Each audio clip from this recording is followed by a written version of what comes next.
Amin. Ada amin hari ini? Amin. Ada syukur pada Tuhan hari ini? Ada tujuan kita datang ke gereja hari ini? Amin.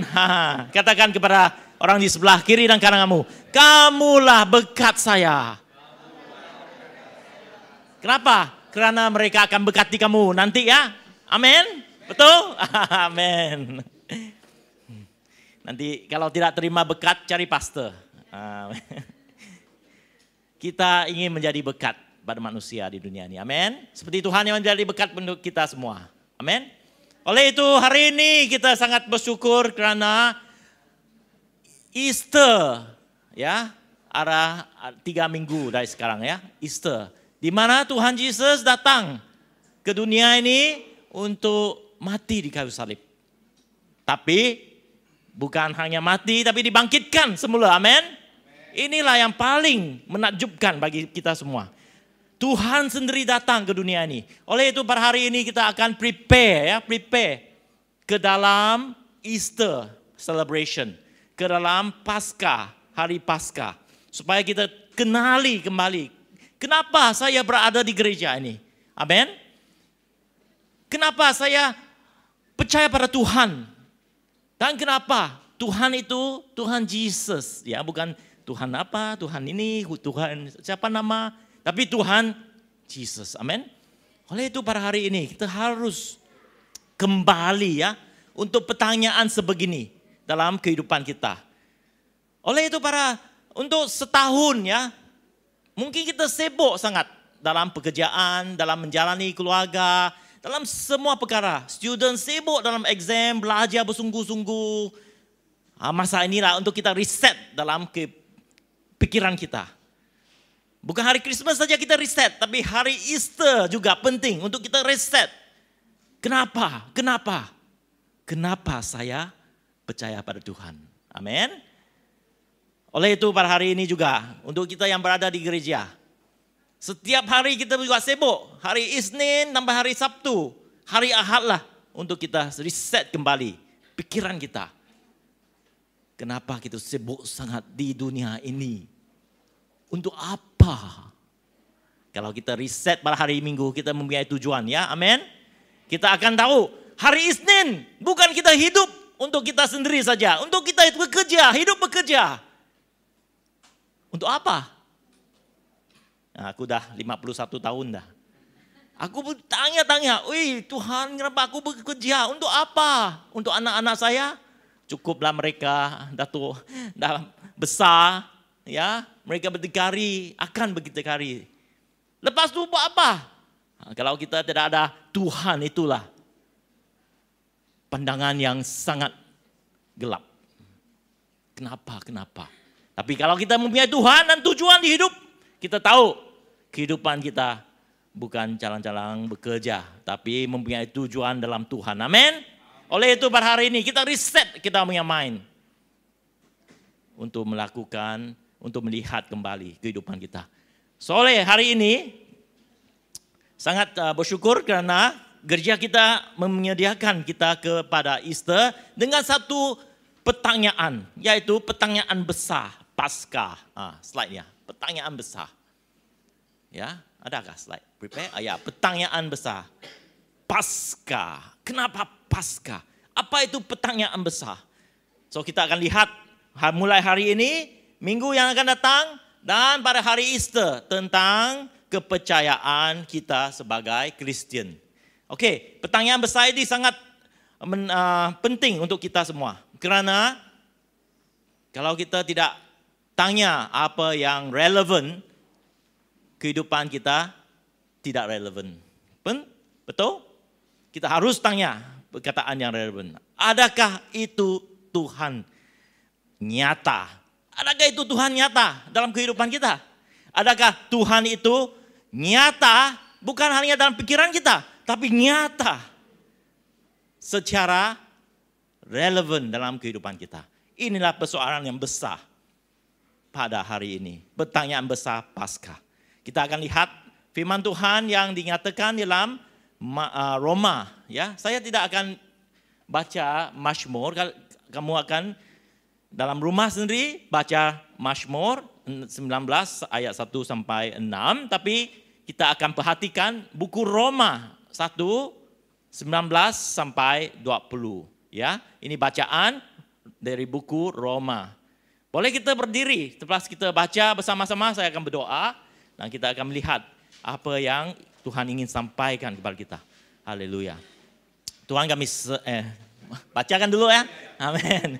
Oke, ready? Ready ya? 1, 2, 3. Karena apa yang dapat mereka ketahui tentang Allah nyata bagi mereka. Sebab Allah telah menyatakannya kepada mereka. Sebab apa yang tidak nampak daripadanya, yaitu kekuatannya yang kekal dan keilahiannya dapat nampak kepada pikiran dan kayanya sejak dunia diciptakan. Sehingga mereka tidak dapat berdalih. Amin. Mari kita berdoa.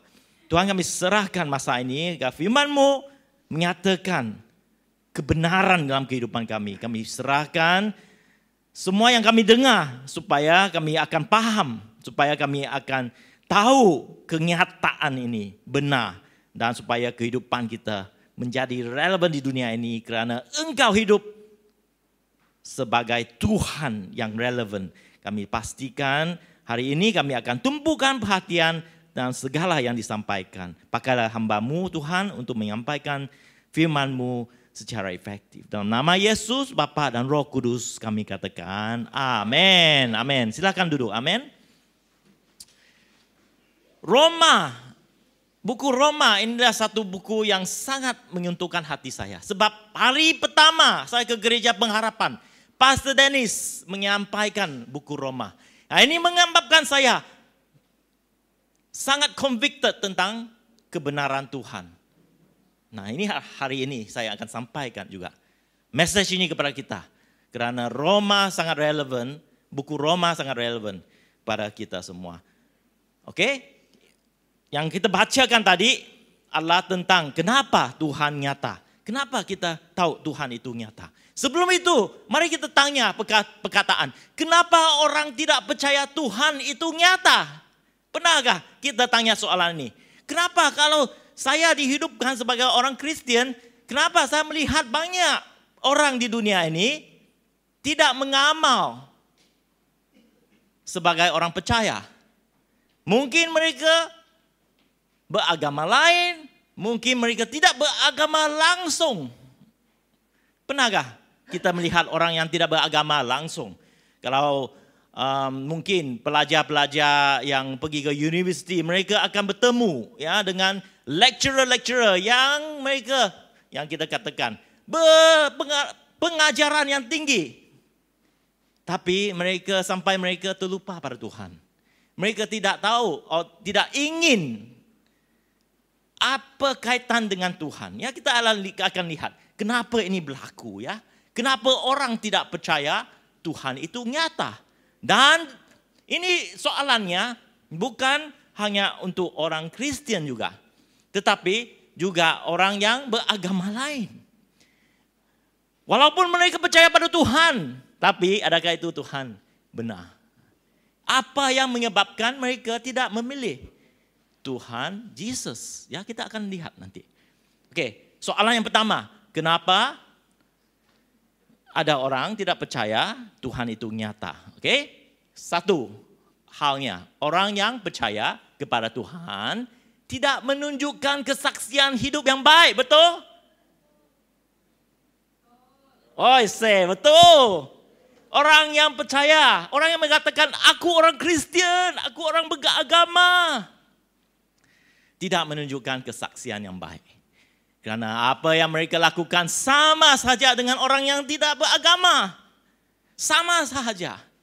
Kalau orang yang tidak mempunyai Tuhan dapat melakukan perkara yang buruk, korupsi, mereka juga geng-geng lah. Mereka juga. Ini akan menyebabkan kesaksian mereka menyatakan, saya walaupun saya beragama Kristen, saya pergi gereja setiap Ahad, tapi langkah luar dari gereja itu berlainan kelakuan aku. Tak apa sudah. Karena Tuhan hanya berada di gereja. Karena Tuhan itu pikiran saja. Karena Tuhan itu tak relevan di dunia ini langsung. Oleh itu saya dapat melakukan semua perkara yang saya ingat adalah baik untuk saya sendiri. Self-interest, betul? So itu menyebabkan kesaksian. Kesaksian ini menyebabkan orang ragu-ragu tentang adakah Tuhan wujud. Saya pernah menjadi seorang begitu karena saya taat ke gereja. Masa saya kecil lah, kalau tidak bapak marah. Kamu akan ke neraka. Ke neraka. Ya, kenapa? Karena agama inilah. Kalau kamu tak ke gereja, Tuhan akan menghukum. Oh, aku takut aku ke gereja. Tapi selepas keluar dari gereja, aku nampak perangai berlainan. Orang yang mengatakan orang Kristen tuh, walaupun ke gereja, mereka mengatakan perkataan yang tidak baik langsung. Kamu tahu lah perkataan apa tuh yang kita lihat di gambar tayangan Amerika kan? Ini menyebabkan saya mensoalkan, itu adakah agama itu benar? Ya itu, adakah hidup saya, apa aku pergi gereja kalau aku sama saja di dunia ini, tak ada langsung, tak ada apa-apapun kejadian kalau orang melakukan kesalahan. Ya, first thing, karena kesaksian yang tidak baik disalurkan atau dalam hidup. Oke, second thing, kenapa orang tidak percaya pada Tuhan? Karena mereka diajar bahwa suatu yang hidup adalah secara berevolusi, berevolusi ya. Karena saintis menyatakan kalau kita pergi ke belajar, saya pun pergi ke science class. Cikgu akan menyatakan semua manusia berasal dari orang apes, monyet. Monyet. Oh, saya berasal monyet. Syukur. Tuhan berasal dari mana? Juga monyet gak? So inilah terjadi karena kita telah diajar dari mulanya yang mencanggah dengan kepercayaan. Kepercayaan itu is the belief only. Kamu percaya tidak maksudnya nyata, betul? Diajar begitu dalam pengajaran. Siapa di sini pernah juga mempunyai persoalan sebegini? Ya? Adakah kita berasal daripada binatang? Agak keraguan gak? Oh, mungkin kalau kita tidak suka orang di sebelah kita nih, kamu binatang. Ini juga maksud kita juga binatang ya. Amin.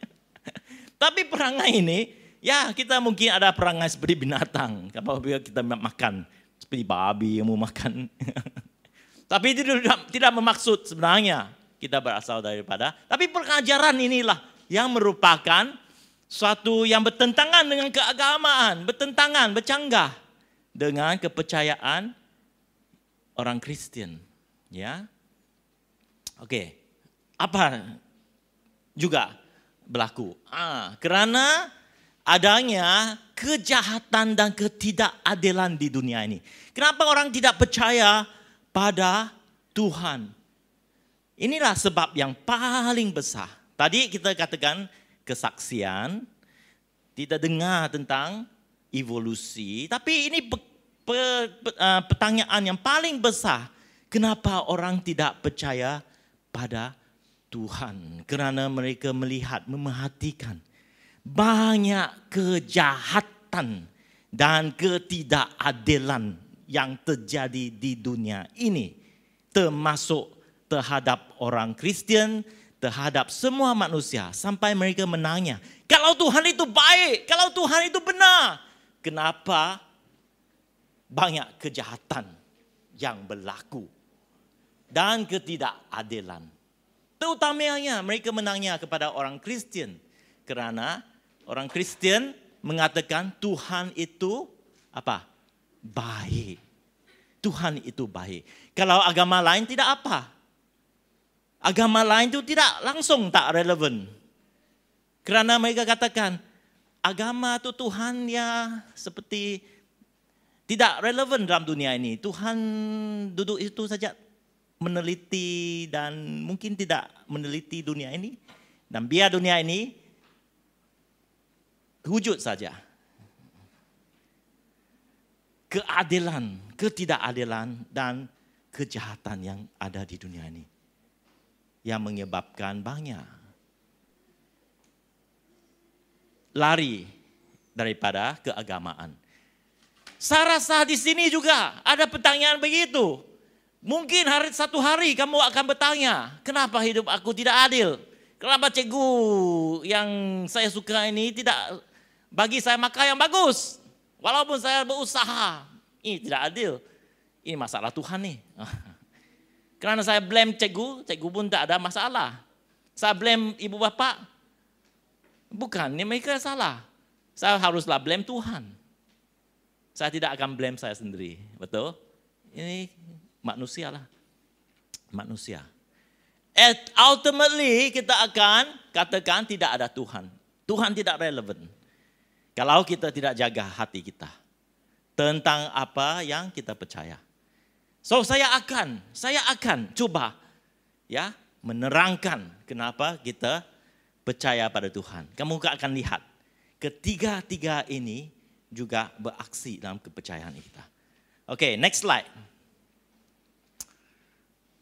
Kenapa orang tidak percaya pada Tuhan? Karena ada kesan dosa. Ya, apa kita lihat dari pertama, kesaksian orang yang percaya itu mensinggung hati kita. Menyinggung hati kita sampai kita tidak percaya pada Tuhan. Kesaksian tidak baik yang berlaku di atas orang Kristen, ada kenapa ini berlaku? Karena kesan dosa. Ya, mari kita bacakan. Di Roma 1 ayat 25 sampai 32 saya akan petikan sedikit-sedikit untuk kita fahamkan. Di Roma 1:25 mengatakan, sebab mereka menggantikan kebenaran Tuhan Allah dengan dusta. Orang yang mengatakan saya orang Kristen, saya orang percaya, saya mempunyai Tuhan, menggantikan kebenaran Tuhan dengan dusta, dengan kepentingan mereka sendiri. Keagamaan hanya penting untuk saya mencapai sesuatu. Mungkin keagamaan itu merupakan satu kelas yang saya ingin capai. Kelas maksudnya status. Kalau agama Kristen mempunyai status yang bagus, there is an advantage to be a Christian, saya akan menjadi orang Kristen. Kalau agama, kamu tahulah, satu lagi yang mempunyai status yang bagus, saya akan ambil agama itu. Inilah karena sebab mereka menggantikan kebenaran Tuhan dengan dusta. Ayat 26, karena itu Allah menyerah mereka kepada hawa nafsu yang memalukan, ya. Hawa nafsu sendiri yang memalukan. Mereka tahu itu bukan kebenaran, tapi mereka ingin karena hawa nafsu. Dan 28, dan kerana mereka tidak merasa perlu mengakui Tuhan. Tidak perlu. Kenapa perlu? Karena saya anggap Tuhan itu tidak relevan dalam buku pelajaran saya. Manusia ini diwujudkan secara evolusi. Tidak relevan. Oleh itu mereka tidak perlu merasakan untuk mengakui Tuhan. Maka Tuhan menyerahkan mereka kepada pikiran-pikiran yang terkutuk.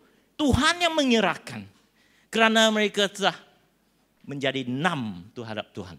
Sehingga mereka melakukan apa yang tidak pantas. Apa yang tidak benar dalam kehidupan. 29, penuh dengan rupa-rupa kelaliman, kejahatan, keserakahan, dan kebusukan yang penuh dengan dengki, pembunuhan, perselisihan, tipu muslihat, dan kefasikan. Inilah yang berlaku. Kalau kita tidak mempunyai Tuhan, apa-apa pun boleh. Semua pun boleh. Kehidupan kita tidak ada kompas moral. Apa yang aku suka. Oleh itu, kalau kita lihat, kita katakan evolusi film Hollywood. kamu akan tahu, kamu akan lihat satu evolusi film. Dahulu kalau kita ceritakan cerita apa tuh Disney, ya, Disney yang menyatakan ada moral, ada benda yang betul, ada benda yang jahat, itu sangat distinct, sangat ketara. Tapi sekarang film daripada Hollywood itu telah menyatukan. Apa yang jahat tuh mungkin menjadi bagus. Kerana kalau kita tahu latar belakang mereka, kenapa mereka menjadi jahat adalah kerana mereka ada sesuatu yang mereka ingin mencapai. Oleh itu kejahatan itu sebenarnya kebaikan. Mengelirukan kita semua. Betul? Ini cara Tuhan menyerahkan kepada mereka pikiran begitu. Kerana mereka telah tidak ingin ada Tuhan. Sampai confused. Okay? Oleh itu banyak sekali kalau kita ke dunia barat, ya, menyatakan I am the victim. Saya victim. Apa victim? The woke mentality. Dengar kah? Orang muda tahu ah. The woke mentality. Sangat-sangat senang kita jadi apa tu? Woke. Tersinggung perasaan saya. Kamu cakap apa? Saya tersinggung. Kerana saya individualistik. Saya anggap saya benar. Apa yang saya katakan walaupun salah, saya benar. So whatever you say, I will get woke up. Kerana hidup saya adalah saya sendiri. Tanpa morality, kompas moral. Apa yang saya anggap itu salah, saya boleh anggap itu benar. Dan saya akan mengekalkan kerana itu hidup saya sendiri. So itu menjadi masalah di dunia ini. Sampai di Amerika, kamu tahulah apa yang berlaku. Mereka adalah pengumpat, pefitnah, pembenci Allah. Kurang ajar, congkak, sombong, pandai dalam kejahatan. Tidak taat kepada orang tua. Amin. Ada sini anak-anak tidak taat pada orang tua. Jaga-jaga. Tuhan yang ada di. Okey, 31. Tidak berakal, tidak setia, tidak menyayang, tidak mengenal belas kasih. Sebab walaupun mereka mengetahui tuntutan hukum Tuhan, yaitu bahwa setiap orang yang melakukan hal-hal demikian patut dihukumi mati, mereka bukan saja melakukannya sendiri, tapi mereka juga setuju dengan mereka yang melakukannya. Ini yang menjadi kenyataan di dunia ini. Dosa yang menjadi kenyataan. Sampai kita tidak percaya pada Tuhan, hal-hal yang saya sebut tadi, kenapa orang tidak percaya pada Tuhan? Kesan, kenapa adalah kerana kesan dosa yang berlaku di dunia ini. Kesan dosa, kesaksian orang Kristian, kesaksian orang percaya, mempunyai masih ada kesan dosa yang menyebabkan saya tersinggung.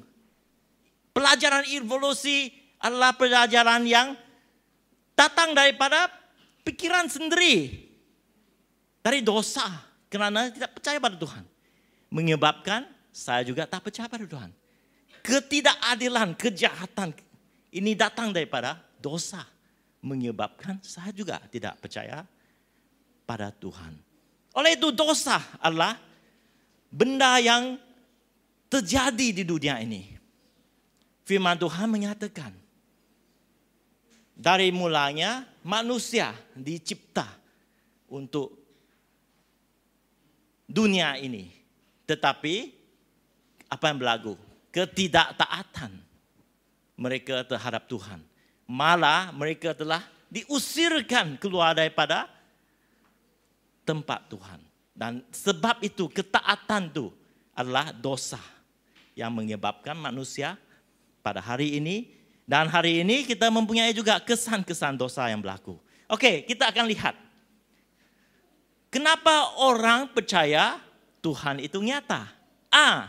Tadi kita kata, kenapa orang tak percaya pada Tuhan? Tapi, kenapa juga ada orang yang percaya pada Tuhan? Dan ketahui Tuhan itu nyata. Nah hari ini, ya, seperti ayat yang 19, kerana apa yang dapat mereka ketahui tentang Allah, nyata bagi mereka sebab Tuhan telah menyatakannya kepada mereka. Sebab Tuhan juga menyatakan kepada kita dalam kehidupan kita.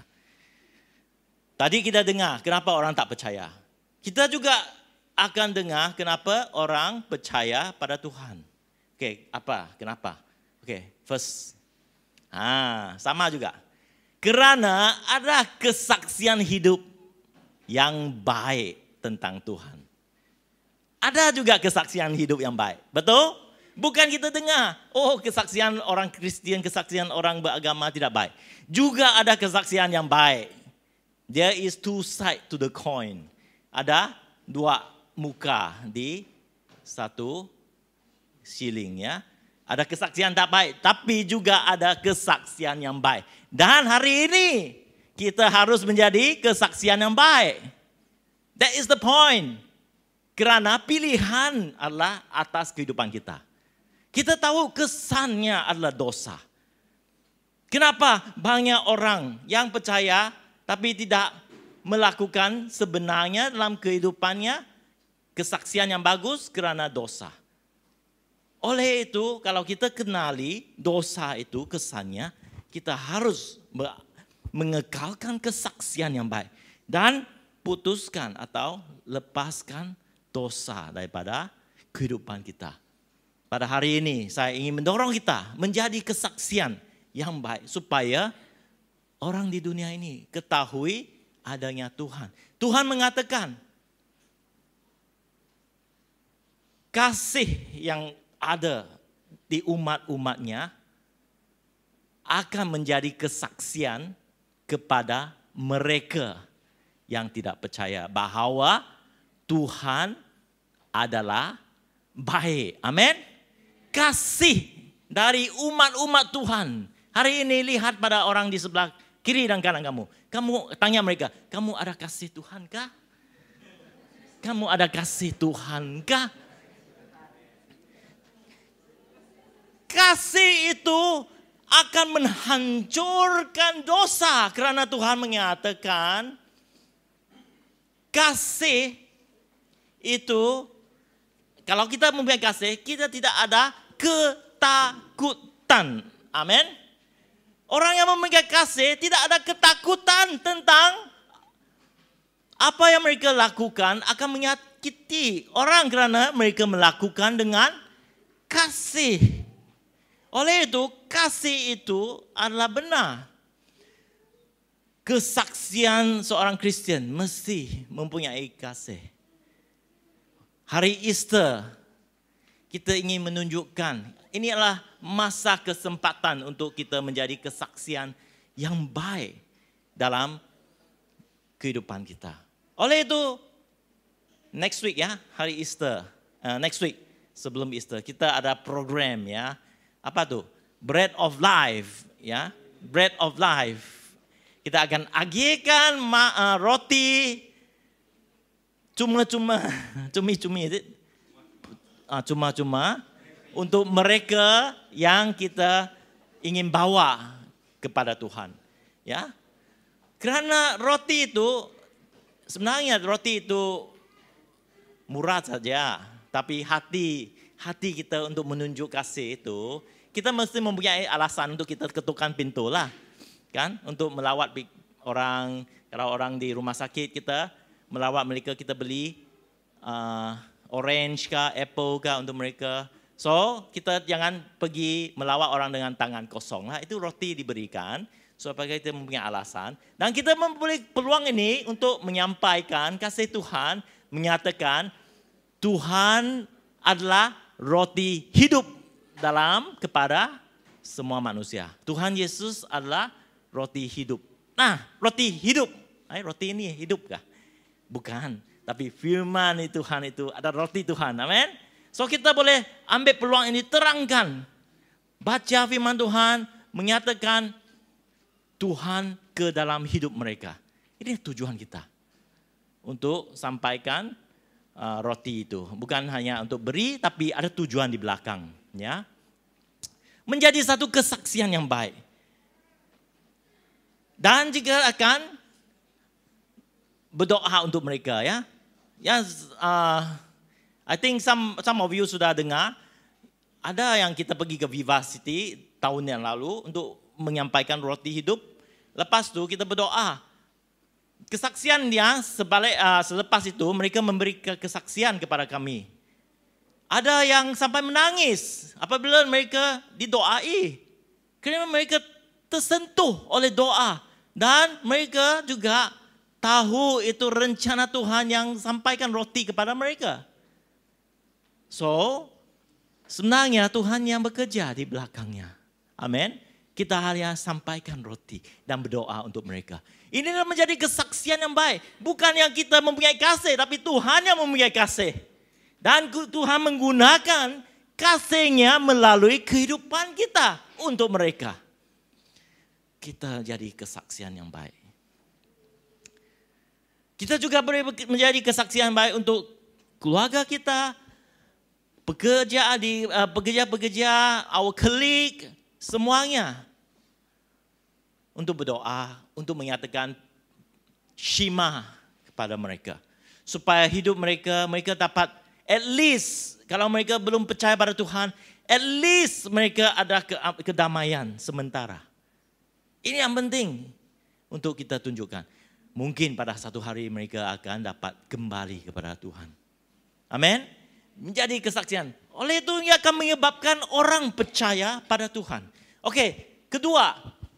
Kenapa orang percaya pada Tuhan? Kerana tidak mengetahui bahwa sesuatu yang hidup tidak wujud secara kebetulan. Kerana kita mengetahui ya. Kerana kita mengetahui. Tidak ada kebetulan. Kalau kita katakan, tadi kita dengar orang tak percaya kerana mereka diajar tentang evolution ya, teori evolution. Kalau kita buat kajian yang dalam tentang teori evolution, kita akan dapati dunia ini tidak akan wujud tanpa apa-apa. Kerana teori evolution mengatakan dunia ini wujud tanpa apa-apa. Sebagai jam tangan. Siapa sini ada jam tangan? Jam tangan tidak akan wujud tanpa sebabnya. Oleh kerana sebabnya, kita ingin melihat akan memakai jam tangan yang untuk tunjukkan kepada kita masa. Oleh sebab itu, orang merekakan jam tangan.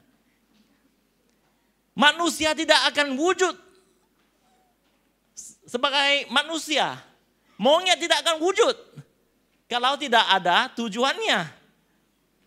Sampai kalau kita kembali ke sampai sel-sel yang paling simple sel, kita katakan. Banyak saintis terperanjat apabila mereka melihat sel yang paling kecil yang wujud, yang dikatakan the simplest cell. Mereka terperanjat. Kerana dalam the simplest cell juga banyak mekanisme yang berlaku yang menyebabkan kehidupan itu wujud. Kalau dibandingkan batu, ada batu itu hidup. Mungkin orang purba katakan batu itu hidup. Kenapa? Kerana ada juga di satu tempat batu itu bergerak. Pernahkah tahu tempat tu di Amerika? Tahun bertahun mereka perhatikan, kenapa batu itu bergerak? Bergerak. Oh, batu itu hidup. Tidak. Mereka tahu sekarang batu kenapa itu bergerak. Kerana pergerakan tanah itu menyebabkan batu itu bergerak. Sampai hari ini kita tahu batu itu tidak hidup.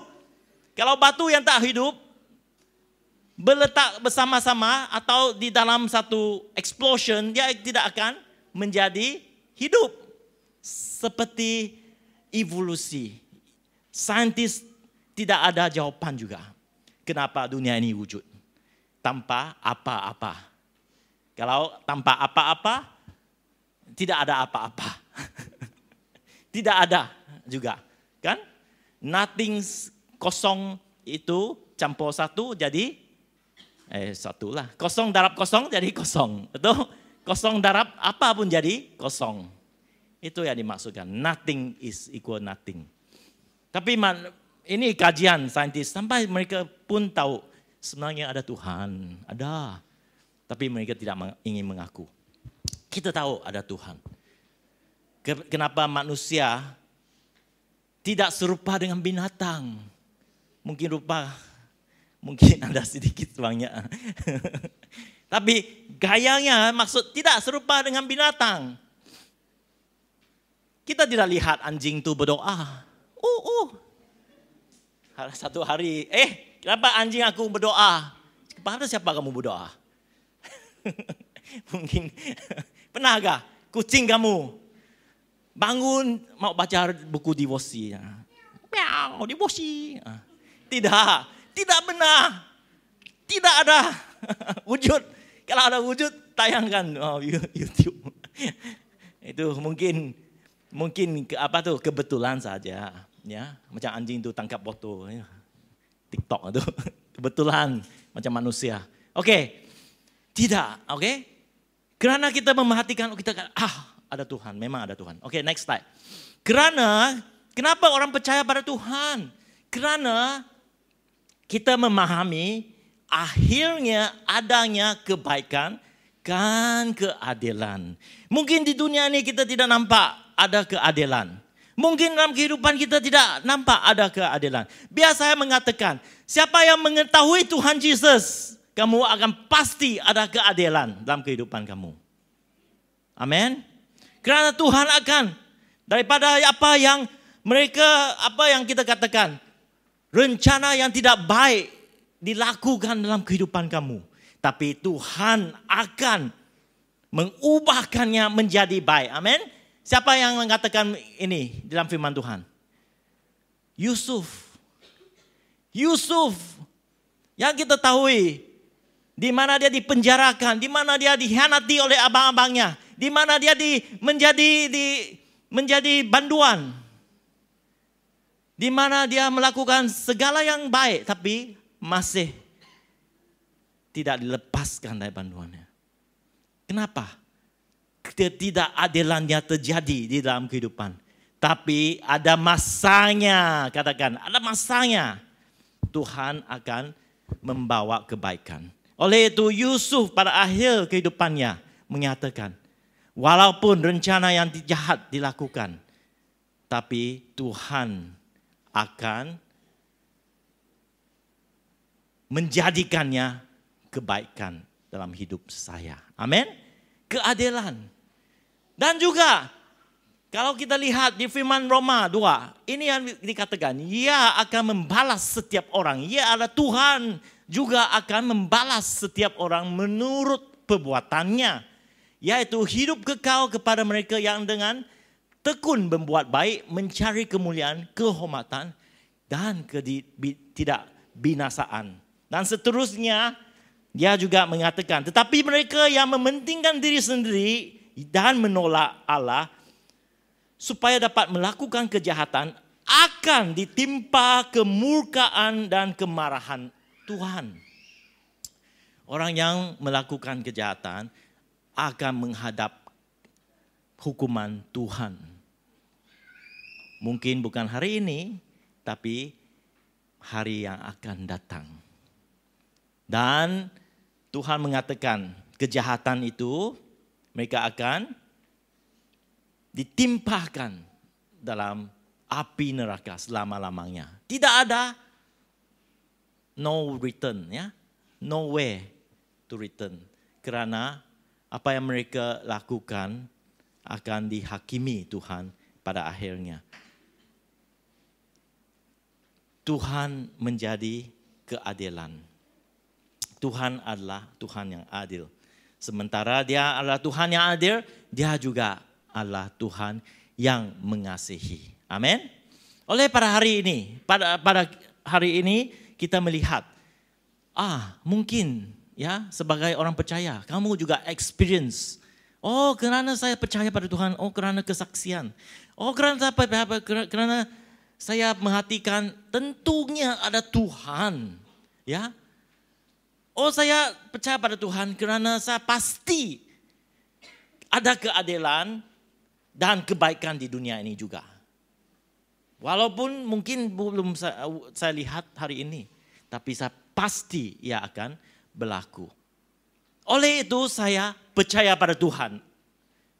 Mungkin kita hari ini dalam keadaan datang ke gereja karena sebab-sebab ini. Tapi ini bukan suatu yang kita katakan full stop. Habis. Kehidupan kita percaya pada Tuhan. Oke, tapi siapa? Tuhan. Tuhan siapa? Kenapa? Gimana? Kita belum jawab lagi. Pertanyaan besar ini belum jawab lagi. Ya, banyak orang di dunia ini juga percaya pada Tuhan. Tapi beragama lain dengan kita. Apa ya berbeza?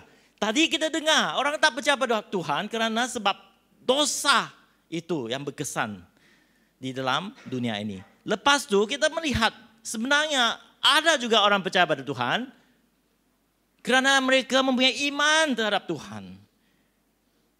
Tapi apa yang berlaku? Yang ketiga kita akan pertanyaan besar ini. Adakah Tuhan Yesus nyata dalam kehidupan kita? Adakah Tuhan Yesus nyata dalam kehidupan kita?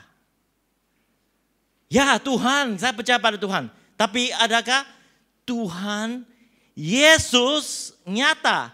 Karena tanpa Tuhan Yesus, kepercayaan kita juga bukan kepercayaan yang benar. Kita mungkin percaya pada Tuhan. Agama lain juga percaya pada Tuhan.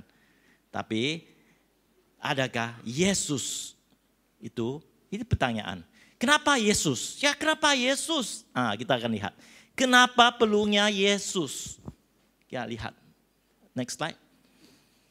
Kerana dosa. Amin. Tadi kita dengar dosa.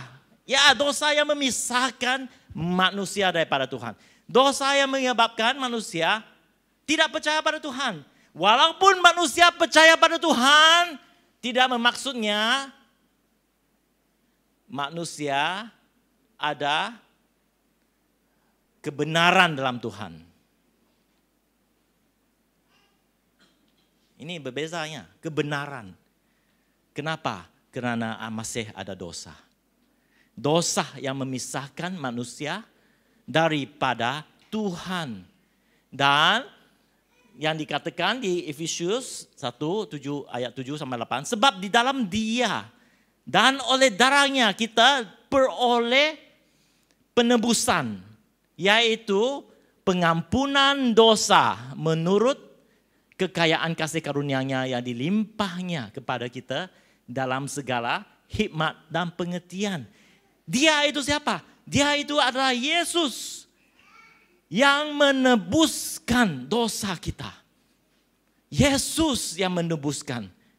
Kalau kita boleh lihat gambaran ini, manusia dan juga Tuhan dipisahkan oleh dosa. Dan Yesus adalah penebus. Yesus adalah penebus di antara manusia dengan Tuhan. Dia yang memisahkan, dia yang menyambungkan kita kepada Tuhan atas sebab dia mati untuk atas dosa kita.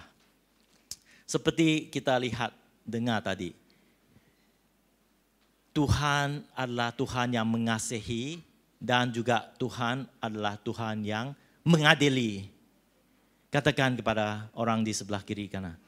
Tuhan mengasihi dan juga Tuhan mengadili. Mengadili? Saya tak berdosa.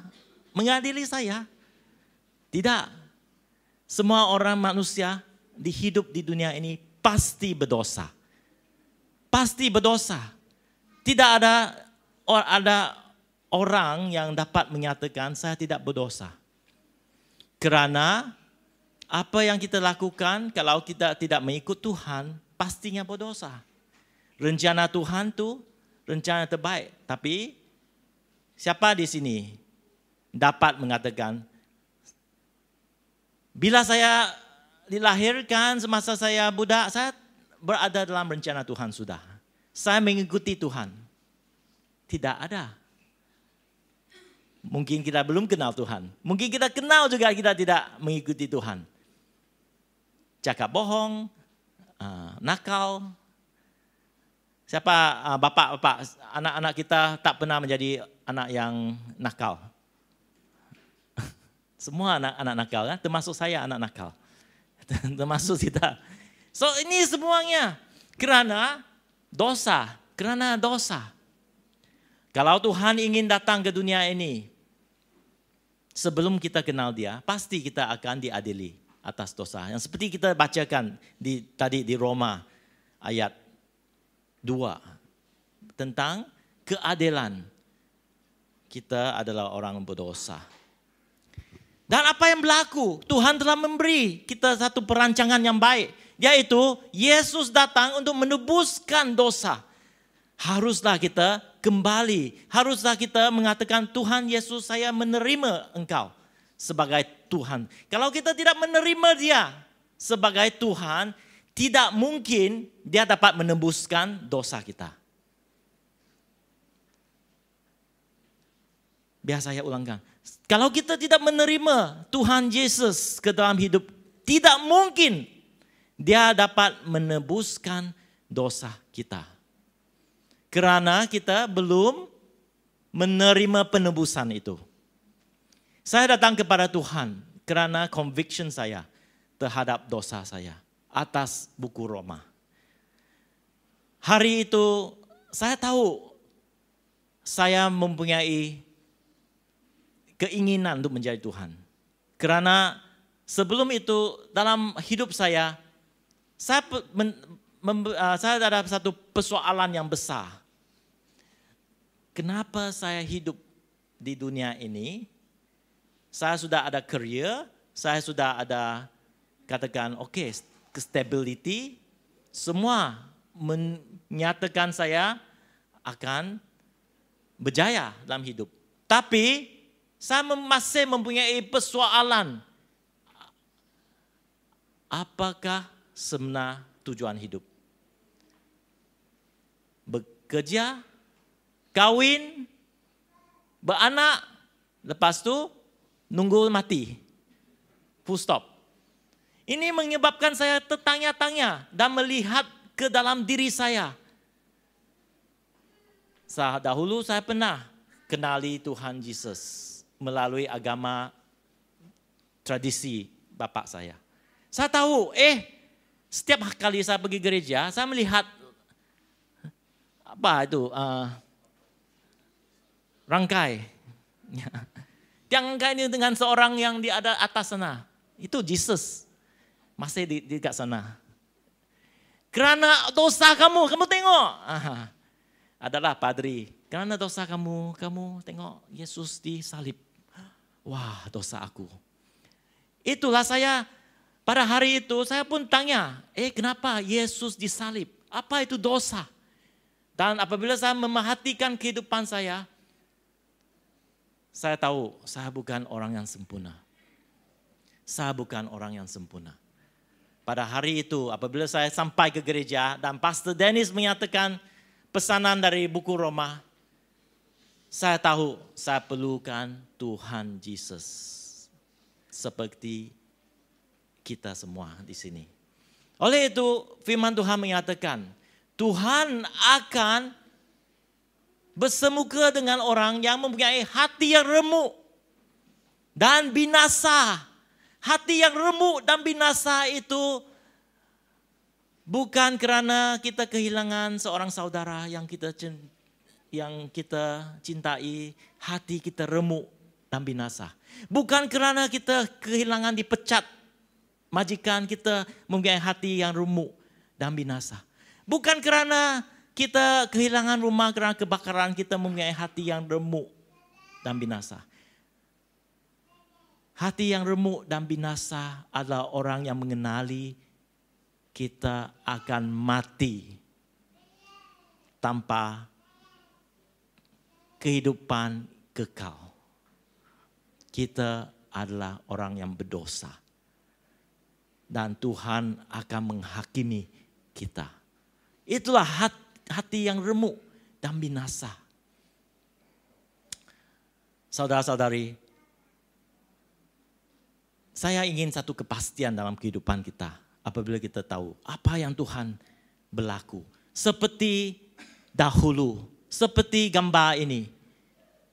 Yang dikatakan Tuhan telah menunjukkan dahulu sudah. Bagaimana orang Yahudi dalam sebagai hamba di Mesir telah dilepaskan oleh Tuhan daripada Mesir. Kerana ada satu pergantian. Di mana anak sulung orang Mesir dikorbankan supaya orang Israel, orang Yahudi dapat dilepaskan daripada Mesir. Ini menjadi satu petunjuk pada kita bahwa Tuhan akan menghantar Yesus anak sulungnya supaya dia dibunuh dan kita dapat dilepaskan daripada sengsaraan kita hari ini. Ini yang merupakan Paskah sebenar. Paskah. Bahwa bukanlah kita yang akan disalib oleh Tuhan di kayu salib.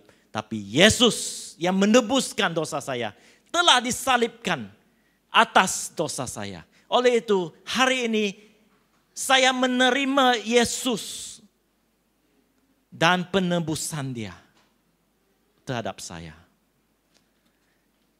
Pada hari ini kalau kita belum percaya lagi, kalau kita belum menerima Tuhan Yesus, mari kita ambil peluang ini. Kembali kepada dia. Mengatakan, Tuhan saya orang yang berdosa. Sebenarnya kalau saya mau hitung dosa saya setiap hari. Satu kali saja saya berdosa. Bayangkan berapa ribu kali sudah dosa saya dikumpulkan. Dan kalau ditayangkan pada akhirat hidup saya. Berjam-jam tuh perjalanan cerita dosa saya. Malu saya kalau saya lihat. Malu keluarga saya lihat. Malu orang yang saya tahu melihat tayangan dosa saya. Karena banyak sekali dosa berlaku dalam hati. Oleh itu hari ini kita datang kepada Tuhan Yesus. Kerana dia telah menembuskan dosa kita. Amin. Bagi siapa yang belum lagi menerima, mungkin hari ini adalah peluang untuk kita terima Tuhan Yesus. Oke, last slide. Apa yang sebenarnya message hari ini tentang Tuhan? Oke, inilah yang penting. Mungkin kita katakan, saya dicipta Tuhan, okelah Tuhan pasti akan mengasihi saya. Saya ingin satu gambar. Walaupun kita dicipta di dunia, kita dilahirkan, kita mengenal Tuhan. Tapi yang penting, kita sebagai ciptaan Tuhan mesti dipergunakan untuk tujuan Tuhan. Kerana kalau kita mempunyai Tuhan Yesus, kalau kita tidak melangkah ke dalam tujuan Tuhan, kita juga akan merasa kosong. Ini yang saya ingin tunjukkan. Kita dicipta menurut gambar dan rupa Tuhan. Bayangkan sarung tangan ini. Sarung tangan ini adalah sarung tangan. Apa kegunaan sarung tangan? Ya ada suatu tujuan dia. Sarung tangan digunakan untuk satu tujuan. Dan dia dicipta untuk satu tujuan. Dia adalah dicipta untuk melakukan sesuatu. Tapi tanpa tangan yang masuk ke dalam sarung tangan itu, sarung tangan itu tidak akan dapat melakukan apa-apa. Dia wujud, mungkin ada harga dia, sangat berharga. Kalau kita DIY, berbeza-beza harga sarung tangan. Berbeza-beza rupa, cantik, tak cantik, kegunaan apa, hanya ditentukan oleh tangan itu. Betul? Kalau tangan itu turun, tapi kamu lihat, sarung tangan sebenarnya dicipta dalam rupa dan gambar tangan tu. Betul? Oleh itu firman Tuhan mengatakan manusia dicipta dalam wajah dan rupa Tuhan. Sarung tangan itu adalah kita, kehidupan kita. Kalau tidak ada tangan Tuhan yang datang ke dalam kehidupan kita tidak akan berguna juga. So hari ini Tuhan Yesus bukan hanya mati di kayu salib. Tuhan Yesus bangkit juga. Itu perbezaannya. Banyak agama mengatakan Tuhan Yesus mati di kayu salib. Tapi dia juga bangkit pada hari Paskah. Dia bangkit. Supaya kita akan dipergunakan oleh Tuhan melalui Roh Kudus Dia yang datang ke dalam kehidupan kita hari ini.